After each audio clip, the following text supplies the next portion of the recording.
Costa Rica ha votado y ha optado por la continuidad del cambio.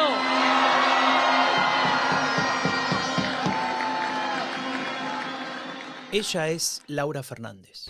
¿Quién? Es la nueva presidenta de Costa Rica. Costa Rica, el país que durante décadas fue la excepción en América Latina. El oasis, la Suiza centroamericana. El lugar donde las instituciones funcionaban, donde los presidentes se iban a su casa al terminar el mandato y donde la democracia no era un eslogan, sino una práctica de décadas. Y ahora hay una presidenta que habla de enterrar la república y de fundar una nueva. Y un expresidente que llama sicarios políticos a la prensa y unas instituciones que están siendo erosionadas desde dentro. ¿Qué le pasó a Costa Rica? ¿Qué le pasó a ese oasis de la democracia centroamericana? ¿Acaso se avecina un periodo de declive democrático real? ¿O solo estamos ante un fenómeno pasajero? ¿Podrán las instituciones neutralizar el accionar de un populista que hace mucho ruido? ¿O en realidad se está buquelizando Costa Rica? Hoy, en Epidemia Ultra, el ocaso del oasis.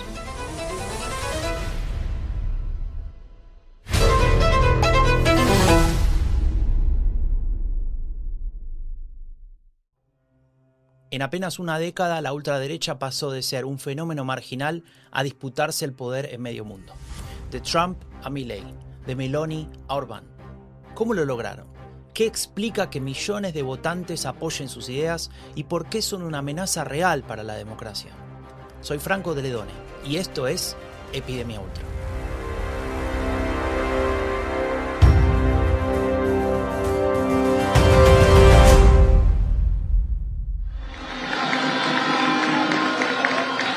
Un cambio que solo busca rescatar y perfeccionar nuestras instituciones democráticas y devolverlas a ustedes, al pueblo soberano.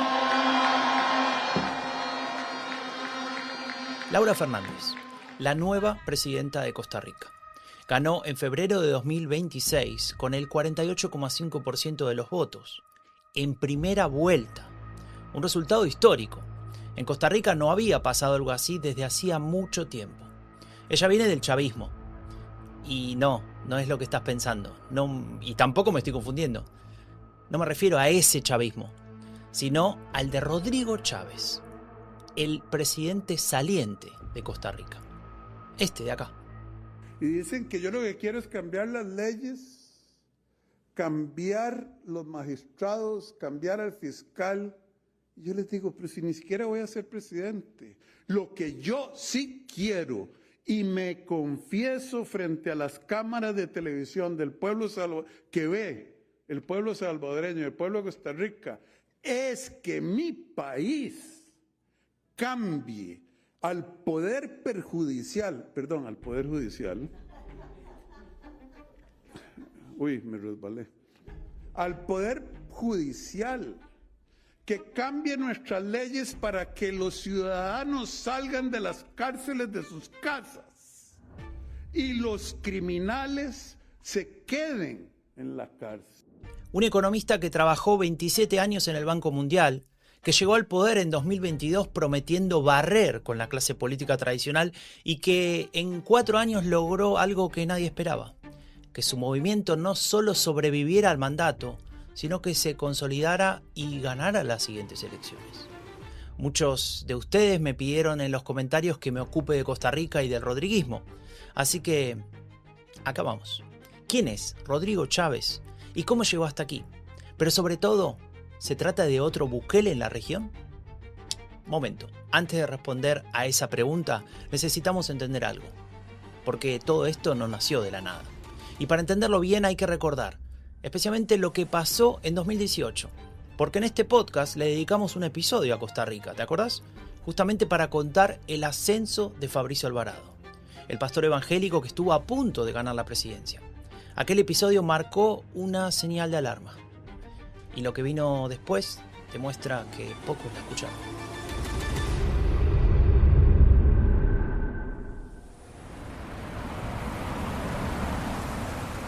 Washington, D.C., finales de los años 90.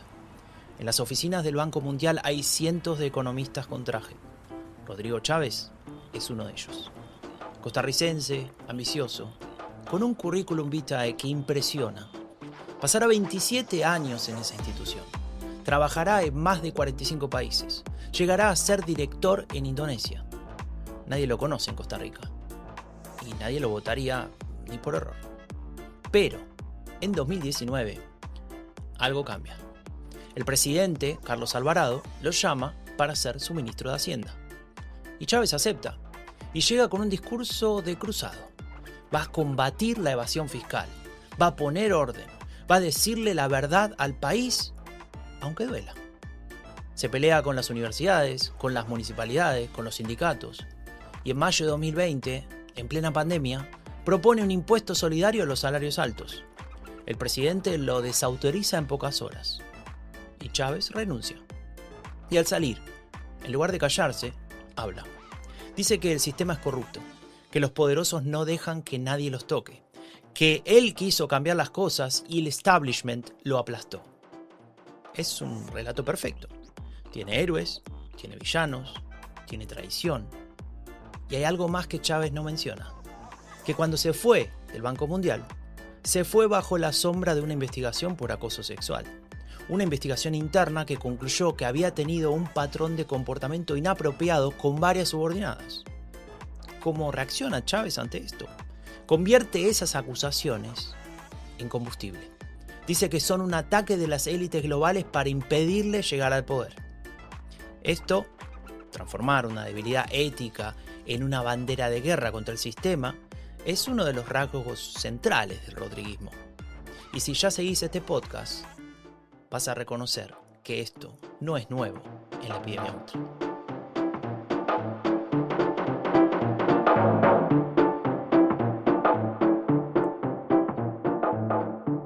Mayo de 2022.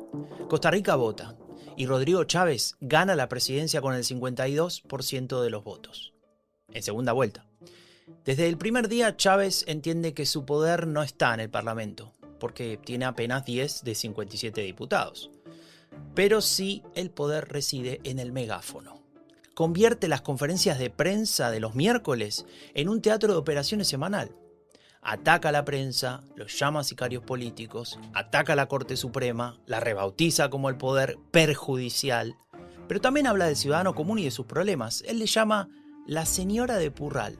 Y con ese concepto se refiere a un pueblo honesto al que él estaría defendiendo contra los privilegios de los de siempre. A ver, si esto no es populismo de manual, ya no sabemos qué es.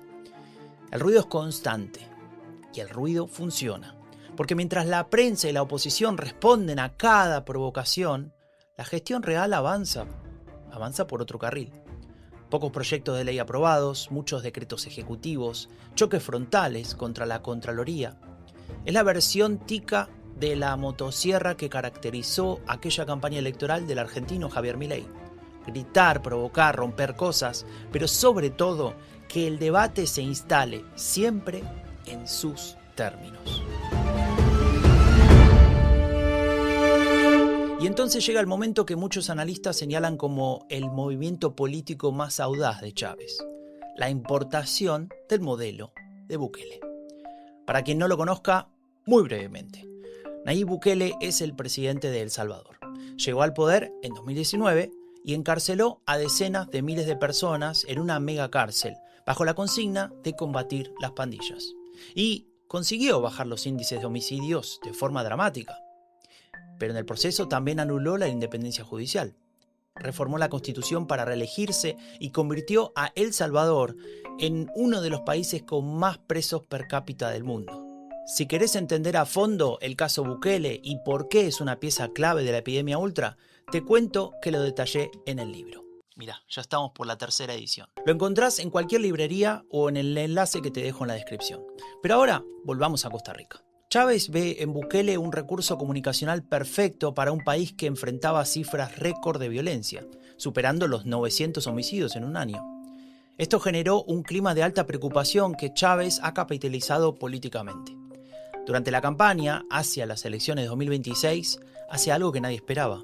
invita a Bukele a Costa Rica para poner la primera piedra de una mega cárcel de máxima seguridad, el Centro de Alta Contención del Crimen Organizado, también llamado el CACO. Sin lugar a dudas, un acto de campaña a semanas de las elecciones presidenciales. Chávez empezaba a aprovecharse de una estrategia bukelista por excelencia. Los expertos lo llaman el khaki washing y consiste en blanquear el autoritarismo con una estética militar y mensajes de fuerza. Al entonces presidente de Costa Rica, la idea parecía darle muchos réditos. El Salvador, repito, todos lo sabemos, pasó de ser la sociedad más violenta del mundo, posiblemente, a convertirse en un referente mundial en seguridad. Porque el pueblo en democracia, a través de un voto, le ordenó al Estado, a todas las partes del Estado, al Poder Judicial, al Poder Legislativo y al Poder Ejecutivo, trabajen juntos y hagan lo que tengan que hacer. Los que están al servicio del crimen, que salgan, que los echen, que los remuevan. Y los que quieren luchar, aquí están los instrumentos. Pero ahora sí tenemos que plantearnos una pregunta clave. ¿Podemos afirmar que Laura Fernández, la heredera política de Rodrigo Chávez, ganó por la bukelización? ¿Se está importando ese modelo en Costa Rica? Y acá es donde necesitamos matizar. Y para eso, nada mejor que escuchar a la gente que conoce el país desde dentro.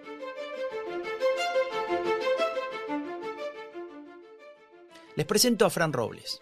Es profesor de la Universidad de Costa Rica, especializado en desigualdad, élites económicas y financiación de partidos. Y a Ilka Treminio, que también es profesora de la Universidad de Costa Rica, especializada en comportamiento político y particularmente en el voto joven. Los dos llevan años estudiando este proceso y los dos tienen algo importante que decir. Empecemos por la pregunta más incómoda. ¿El modelo Bukele se puede exportar a Costa Rica? Bueno, yo creo que lo del modelo Bukele se cae si se sale de El Salvador. Yo creo que periodistas, medios, académicos hemos fallado en ser críticos en torno a eso que se llama el modelo Bukele. Porque un modelo no funciona si no se puede exportar. Y en el caso del modelo Bukele, el modelo no funciona fuera de las fronteras de El Salvador. Bueno, porque en el caso de El Salvador es un país donde históricamente la violencia ha sido una violencia social, no una violencia patrimonial. Lo que explica Robles es clave. El Salvador tenía una democracia muy joven, apenas desde 1992, con instituciones débiles y un tipo de violencia específico, el de las pandillas, organizado en pequeñas clicas territoriales sin conexión con grandes redes de narcotráfico. Costa Rica es otra historia. Tiene cortes independientes, una tradición civilista de décadas y también tiene instituciones que resisten. La comparación directa no cierra. Pero hay algo que sí funciona, la narrativa. El discurso de mano dura, la promesa del orden, la estética militar, eso sí viaja.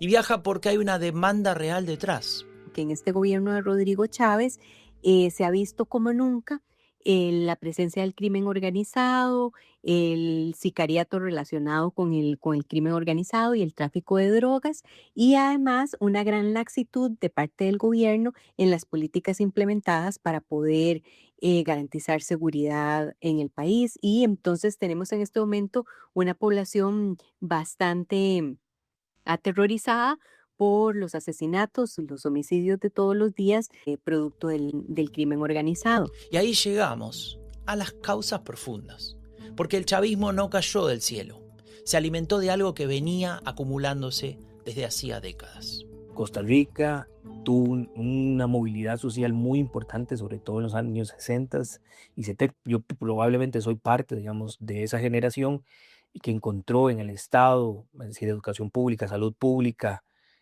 movilidad social, pero para la mayoría de las personas eso ya no funciona, ¿verdad? Es decir, la educación pública se estancó y ha sufrido los mayores retrocesos tanto en primaria como en secundaria. Las universidades han visto en los últimos años los mayores recortes a sus presupuestos y la salud pública además se convirtió para la mayoría de las personas en una pesadilla porque deben de esperar para atención médica urgente horas, días, meses y años, ¿verdad? Ahora, esto no ocurre en el vacío. Todo esto ocurre también porque estas élites políticas en los últimos años nos han prometido, y sobre todo después de la firma del Tratado de Libre Comercio con los Estados Unidos en el año 2007, prometieron un horizonte de futuro inimaginable, pero nada de esas promesas cumplidas han sucedido, ¿verdad? Entonces vos cuando hablas con las personas chavistas o que van a votar por el chavismo, lo primero que manifiestan es un rencor y un enojo muy grande con esa clase política y con ese Estado que no ha sabido satisfacer sus necesidades y que sí es cierto que ha sabido privilegiar a un grupo específico de una élite política en específico y una élite económica en particular. A eso, súmale la corrupción. El cementazo de 2017 que involucró a todas las esferas del poder. Se trató de un escándalo de préstamos bancarios irregulares para importar cemento chino que reveló una red de tráfico de influencias masiva. Lo más grave fue que infiltró simultáneamente al Ejecutivo, al Legislativo y al Judicial, destruyendo la confianza en las instituciones y también en los partidos tradicionales. El descrédito que ya se venía acumulando fue el contexto en el que creció una nueva generación. Sin movilidad social, con desempleo, sin afiliación partidaria, se configuró un terreno muy fértil para el discurso de la antipolítica, como el de Chávez, y ahora como el de Fernández. Un desencanto, sobre todo alimentado por el basamiento de los ideológicos, los partidos políticos, por casos de corrupción importantes que no han sido atendidos en los últimos años, y por sobre todo un marco narrativo muy antipolítico, muy de la antipolítica, alimentado por los medios de comunicación tradicionales que hoy, digamos, son sujetos también de ataques por parte del gobierno. Eso además teñido por una lógica, sin lugar a dudas, neoliberal, de centrar los problemas sociales, políticos y económicos del país en una figura que podría ser negativa, que es el Estado, ¿verdad? Es decir, toda esa lógica de no hay alternativa o que el Estado no es la solución, es el problema. Y aquí hay una paradoja interesante que señala Robles. Ciertas élites empresarias que critican las formas de Chávez comparten su objetivo de fondo: reducir el Estado. Y eso explica por qué el rodriguismo consiguió apoyos transversales que van mucho más allá de su electorado natural. No es que Rodrigo Chávez sea el ideólogo de este rencor contra el Estado y este rencor contra las instituciones políticas del país, sino que él ha sabido cosechar, sin lugar a dudas, el odio y el rencor que alimentaron durante muchos años tanto las élites políticas como los medios de comunicación tradicional.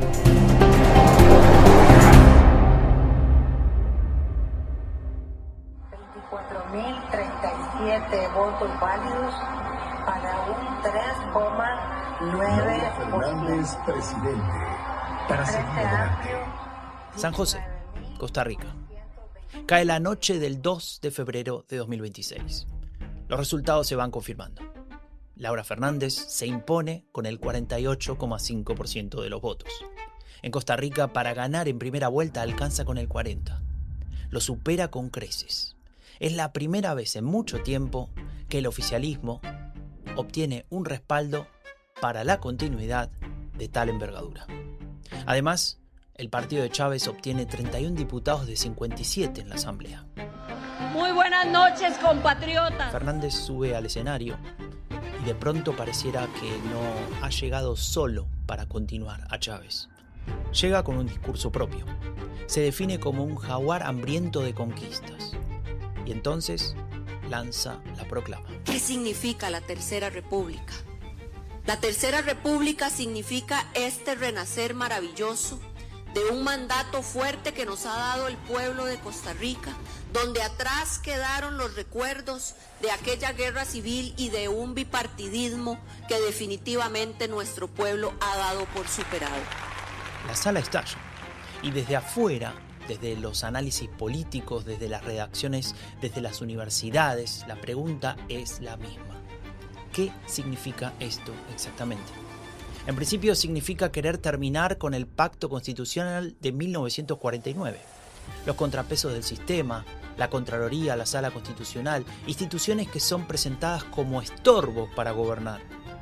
El objetivo estratégico es que el Ejecutivo tenga la supremacía del poder. Lo del cambio lo ven concretarse en una propuesta que ellos llevan, que es la Tercera República. Costa Rica pasó de la Primera a la Segunda República en 1948 con el triunfo en la Guerra Civil del caudillo José Figueres Ferrer, que utilizaba esta frase inspirado por lo que había sucedido en Europa durante el tiempo que él estuvo en el exilio en México y donde se reunía con emigrados españoles y de otros países que hablaban en estos términos precisamente por el proyecto republicano español, ¿verdad? Entonces, esta creación de la Segunda República, que es el paso de la oligarquía tradicional a un proyecto democrático que dio origen a una constituyente, etcétera, lo están usando entonces para decir que ahora vamos hacia una tercera república. Pero hay un problema estructural. Para reformas constitucionales hacen falta 2/3 de la Asamblea. Son 38 diputados. Y el chavismo, o ahora el fernandismo, o como le querramos llamar, tiene apenas 31. Y acá llegamos al punto cúlmine del episodio, a la pregunta que planteamos desde el principio: ¿erosión democrática real o pura retórica? Yo no diría que se pueda deber a una erosión de décadas del Estado de Derecho. Más bien, Costa Rica tiene décadas en una consolidación de una institucionalidad muy fuerte, que es lo que nos permite afirmar que es un país con una democracia de larga trayectoria y con una democracia con libertades plenas, ¿verdad? Lo que ellos han hecho es, en este concepto que usa Susan Stoke, que es lo de basurear, otra vez entre comillas, la democracia, ella le llama esto el trash talk democracy, este basureo constante de la democracia a partir de decir que las instituciones políticas están cooptadas por las viejas élites y que por lo tanto lo que las instituciones representan son intereses específicos de las élites y que no responden a la ciudadanía. Una ciudadanía que de alguna manera guarda resentimientos con el desempeño institucional, particularmente por temas como los que mencionas, las desigualdades, y la lentitud con la que operan las burocracias para resolver los temas que afectan a la ciudadanía, los casos de corrupción, ¿ya? Pero lo que ellos hacen es decir que van a debilitar las instituciones o que las están debilitando, las están reformando para sacar, digamos, a las élites y minimizarlas, reducirlas para otorgarle más poderes o engrandecer los poderes del Ejecutivo y de la Presidencia. Por eso te digo que todo esto ya, digamos, en términos muy teóricos, uno lo puede encontrar perfectamente en los estudios que hay sobre erosionadores de la democracia. Ilka Treminio es precisa en su diagnóstico. Lo que el chavismo o el rodriguismo ha hecho es basurear la democracia, en términos del concepto de Susan Stokes. Lo ha hecho para desgastar a los árbitros del sistema, no destruirlos, erosionarlos. Atacar a los jueces, a la prensa, a la Contraloría, no para eliminarlos, sino para que en el imaginario colectivo dejen de ser referentes de autoridad.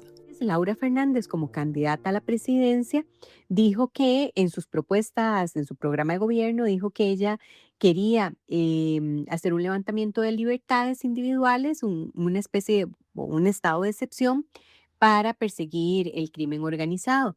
Sin embargo, dado la laxitud con la que se ha trabajado en materia de seguridad, más bien ha habido mucha permisividad al crimen organizado. Por ejemplo, se redujo la inversión en el organismo de investigación judicial, que es el ente encargado de perseguir este tipo de crímenes.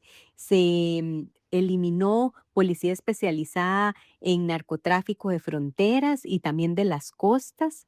Había una serie de escáneres que están en los puestos aduaneros fronterizos para revisar productos de exportación y evitar que se contaminen de droga, y muchos de estos escáneres permanecieron desconectados por parte del gobierno.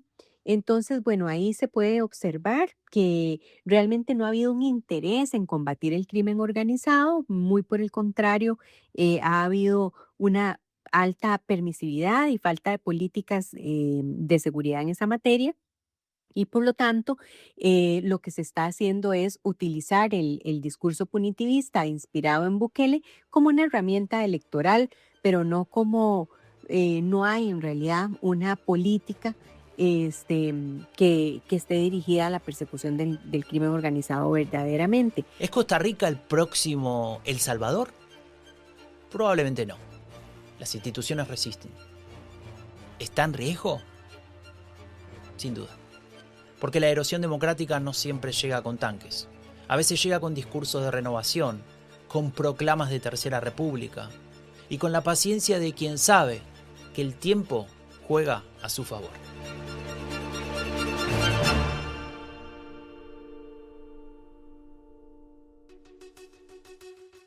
Entonces, volvamos a la pregunta del principio. ¿Qué le pasó al Oasis? Pasó lo que pasa siempre. Que el Oasis no era un regalo del cielo, sino el resultado de décadas de construcción colectiva. Y que cuando esa construcción se descuida, cuando los partidos se corrompen, cuando el Estado deja de dar respuestas y la desigualdad crece y crece, aparece alguien que canaliza la rabia. Y la rabia bien manejada gana elecciones. Rodrigo Chávez no inventó el rencor de Costa Rica. Laura Fernández no inventó la Tercera República de la nada. Los dos supieron leer un momento y lo aprovecharon. ¿Hacia dónde va Costa Rica? Bueno, por ahora las instituciones resisten, pero la presión es real y constante. Y la historia nos enseña que esperar a que sea demasiado tarde es muy peligroso. Si este episodio te dejó pensando y querés entender el fenómeno de manera más amplia, cómo la derecha radical está conquistando el mundo, de qué herramientas se vale, qué podemos hacer, te lo cuento en este libro, Epidemia Ultra, del fascismo europeo a Silicon Valley. Anatomía de un fenómeno que está conquistando el mundo. Lo conseguís en cualquier librería o en el enlace en la descripción que te dejo de este episodio. Y si querés apoyar este proyecto para que podamos seguir haciendo análisis como este, puedes ingresar a epidemiaultra.org/apoyar. O simplemente compartí el episodio, mandáselo a alguien, a cualquiera que le pueda interesar. Eso es lo que hace crecer esta comunidad y llegar a más gente. Soy Franco de Ledone y esto fue Epidemia Ultra.